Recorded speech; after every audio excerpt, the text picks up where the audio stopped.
Jadi aku kemarin baru aja nonton The Odyssey, mumpung masih fresh. Let's talk about the movie. Aku tuh baca The Odyssey itu mungkin sekitar 15 tahun yang lalu ya, so it's been a while. Jadi lupa-lupa inget lah. Dan yang aku tangkap dari The Odyssey bukan soal menceritakan tentang Odysseus atau menceritakan tentang seorang bapak yang pengen pulang gitu kan menemui istrinya, but it's deeper than that. Kalau kalian nggak tahu, The Odysseus itu ditulis sama seorang sastrawan yang bernama Homer. Homer ini usianya sekitar 800 tahun lebih tua daripada Yesus. Jadi Yesus belum lahir, 800 tahun yang lalu tuh Homer udah lahir. So yeah, Homer was really old and his writings itu usianya udah ribuan tahun gitu. Banyak orang berpikir kalau misalkan Odysseus itu bercerita tentang seseorang yang pengen pulang ke Ithaka.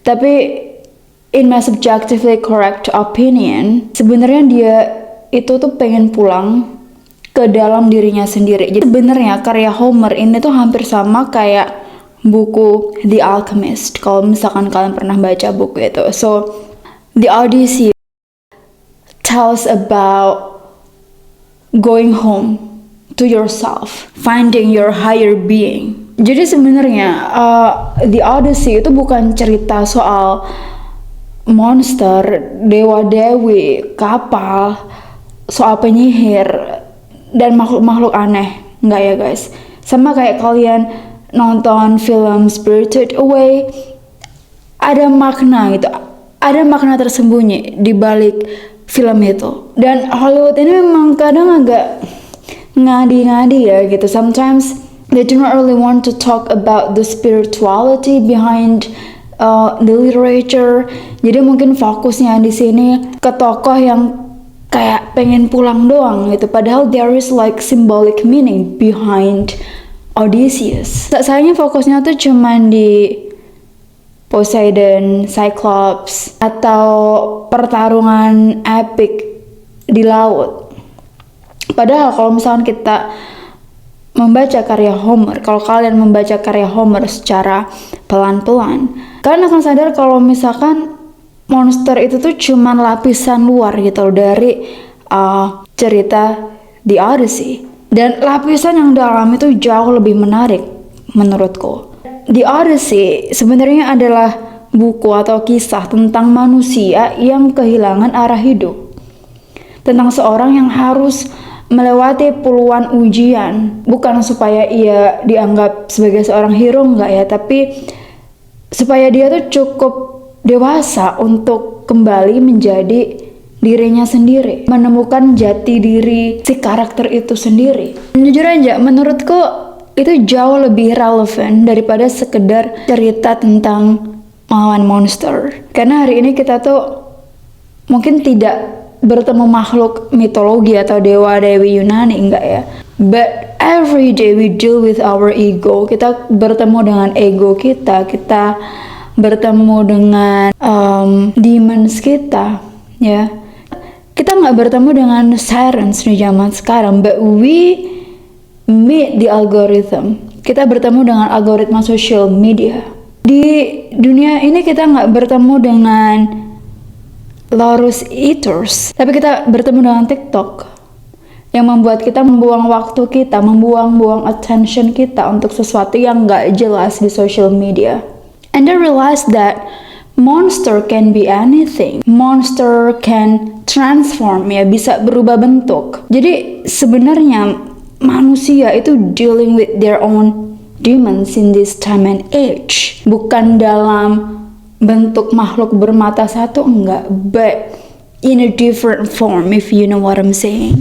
Dan ada alasan kenapa kisah ini masih dibaca atau dikagumi orang ya, meskipun umurnya udah lebih dari 3000 tahun mungkin. Karena sebenarnya Odysseus itu adalah kita. Karena kalau dipikir-pikir ya, hidup kita itu juga aneh gitu. Waktu kita SMA, kita pengen kuliah, kita pengen lulus, keterima di kampus favorit gitu kan. Tapi saat kita udah masuk kuliah, kita pengen buru lulus, pengen dapat kerja. Saat kita udah kerja, kita pengen keluar kerja, kita pengen nikah. Waktu udah nikah, kita tiba-tiba pengen, punya anak. Saat udah dikasih anak, kita tiba-tiba pengen sesuatu yang baru. Pokoknya hidup itu adalah peperangan, ya kan, yang nggak ada ujungnya. And that's Odysseus, that's our life journey. Saat kita udah achieve sesuatu, sepertinya ada sesuatu lain yang harus kita achieve. Sesuatu yang lain ini udah achieve lagi. Udah punya rumah, ada lagi yang kurang. Udah punya kendaraan, ada lagi yang kurang. Kayak gitu terus. Dan Homer ini memahami gitu psikologis manusia. Homer memahami ego manusia. Dan Odysseus sebenarnya tuh udah selesai perang gitu loh. Perang Troya waktu itu udah berakhir. Dan secara logika dia ya harusnya pulang. Selesai. Tapi justru perjalanan pulangnya yang menjadi cerita utama di situ. Kenapa? Karena menurut Homer, perang terbesar dalam hidup bukan perang melawan orang lain, tetapi perang melawan diri kita sendiri, perang melawan ego kita sendiri. Dan dalam bahasa Yunani ada kata yang sangat penting ya. Kata itu adalah nostos. Nostos itu artinya kalau kita terjemahkan ke dalam bahasa Indonesia artinya kepulangan. Tapi maknanya di sini jauh lebih dalam daripada sekedar pulang ke kampung halaman, nggak gitu. Nostos itu berarti kembali ke tempat di mana jiwa kita itu seharusnya berada. And this is interesting. Karena banyak orang sudah pulang ke rumah setiap malam, pulang setiap hari ke rumah, tapi mereka nggak pernah merasa benar-benar pulang. Ya, ada yang karirnya sukses tapi tetap kosong, ada yang terkenal tapi tetap ngerasa kurang, ada yang kaya tapi kayak ngerasa belum cukup. There is something missing gitu inside us. Mungkin yang hilang di sini bukan nostos atau rumah.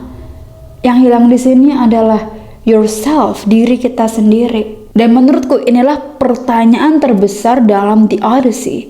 Bukan how to go home, bukan bagaimana caranya kita pulang, tapi bagaimana cara kembali menjadi manusia setelah dunia ini mengubah kita. Karena ada layer-layer kehidupan di dalam hidup kita yang mau nggak mau kita harus meninggalkan kehidupan kita yang lama. Kita harus mematikan diri kita yang lama untuk menjadi suatu individu yang baru. If you know what I'm saying. Dan ini adalah part yang sering kali dilupakan oleh banyak orang ya. Kita membaca The Odyssey sebagai buku fantasy, buku mitologi. Padahal bagi masyarakat Yunani kuno, mitologi itu bukan sekedar hiburan. Mitologi adalah cara menjelaskan pengalaman manusia. Kalau hari ini kita punya terapis, kita punya neuroscientist, back in the days people have story. Monster dalam mitologi seringkali bukan makhluk secara biologis ya, but it's symbolic, tapi secara simbol. Makhluk-makhluk mitologi ini merepresentasikan ketakutan kita, our desire, our pride ya, kesombongan kita, kemarahan kita, godaan duniawi, dan sisi gelap manusia. Makanya banyak psikolog modern kayak Carl Jung yang menganggap mitologi itu sebagai bahasa bawah sadar manusia, dan yang percaya bahwa manusia dari budaya yang berbeda bisa menciptakan simbol yang mirip karena pengalaman batin kita itu juga mirip. We all know fear, we know envy, we know jealousy, we lost sometimes as a human, and that's the reason why Odysseus feels so much closer to us. Kita merasa relatable dengan kisah Odysseus. Kalau misalkan kalian tanya apakah filmnya bagus, I would say like the movie is really great. Nolan is really good at portraying the character in the movie, dan jujur di scene terakhir aku lumayan tersanjung gitu, kayak ngerasa oh my god, aku ngerasa kayak tersentuh. Tapi masalahnya sisi spiritualitas dari Odysseus itu sendiri, yang mana Odysseus itu adalah kita, we are all Odysseus, itu kurang begitu dijelaskan gitu dalam movie-nya.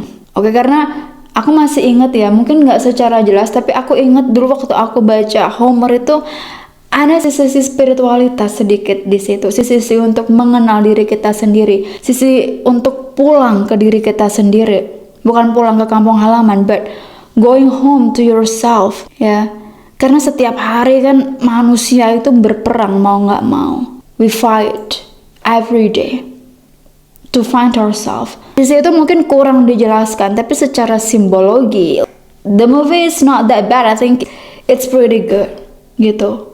Kesannya ini dikemas kayak cerita keluarga jatuhnya, tapi sisi spiritualitasnya, sisi dari novelnya yang dimana di situ banyak simbologi tentang manusia, tentang psikologis manusia, tentang proses manusia untuk menemukan jati diri, itu kurang di highlight. But overall it's a good movie. I highly recommend this movie to you. So yeah, that's it for today's video. I'll see you next time, guys. Bye.